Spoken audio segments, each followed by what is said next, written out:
Albany's historic Ten Broeck area in Arbor Hill is a city treasure. The recently completed renovation of 8 buildings along Clinton Avenue and 1110 Brock Street is a shining example of the Albany Housing Authority's commitment to maintaining the city's history while building strong communities for a new generation. Where there was once vacant and derelict buildings, there are now 23 new apartment units and 1 commercial space, which will house the anti-violence program Operation Snug. The case of 1110 Brock Street illustrates the challenges even a single abandoned property can bring to a street and a neighborhood.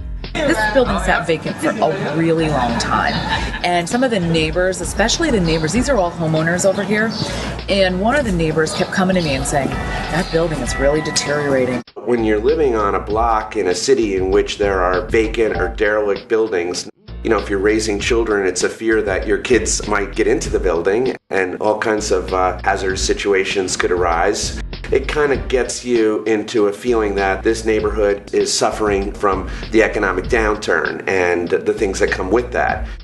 The $4.5 million project was funded through the Neighborhood Stabilization Program, a federal program created to combat the effects of the economic downturns of 2008-2009.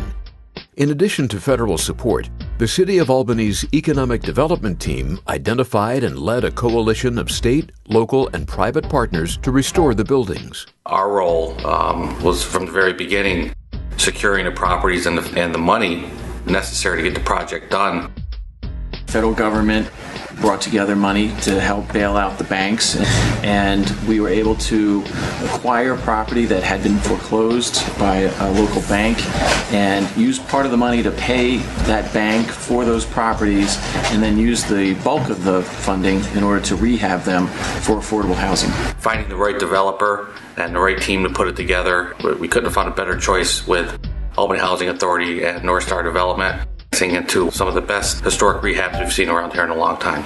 The city, along with all their partners, were dedicated to getting input from neighborhood stakeholders in the renovation efforts, from the start to finish of the project. We like to think of ourselves as stakeholders and partners in the neighborhood. And so a long time ago, we started going across the street and knocking on people's doors and saying, hey, we're across the street and we're very interested in trying to better the neighborhood, and would you want to get together with us periodically and talk about, what the quality of life is here and what are some ways to improve it. There was a couple different proposals by private individuals that it was going to be a little bit more dense, and the neighbors didn't really want that. So when the Housing Authority came along, they talked about 6 units only, so it de-densified the neighborhood. If we work together, we can, create this critical mass, and we can create a new perception for our neighborhood, a new beginning, and we can be a community of choice where people actually want to live, not have to live. The rehabilitation of the property and other properties like it throughout the city is a key part of the Albany Housing Authority's mission to provide quality, affordable housing while working with partners to create strong and sustainable neighborhoods for all city residents. It is an absolutely beautiful example of what affordable housing should be, and be historic preservation. It's kind of a fine melding of both. Development is a team effort, and neighborhood revitalization is a team effort.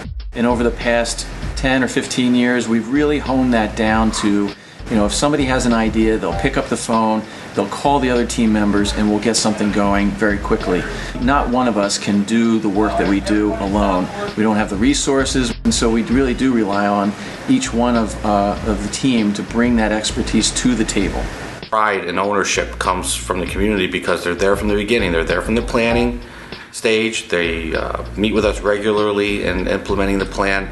When you remove blight, at the same time you're providing services and good, clean, quality, affordable housing. That's what makes a community.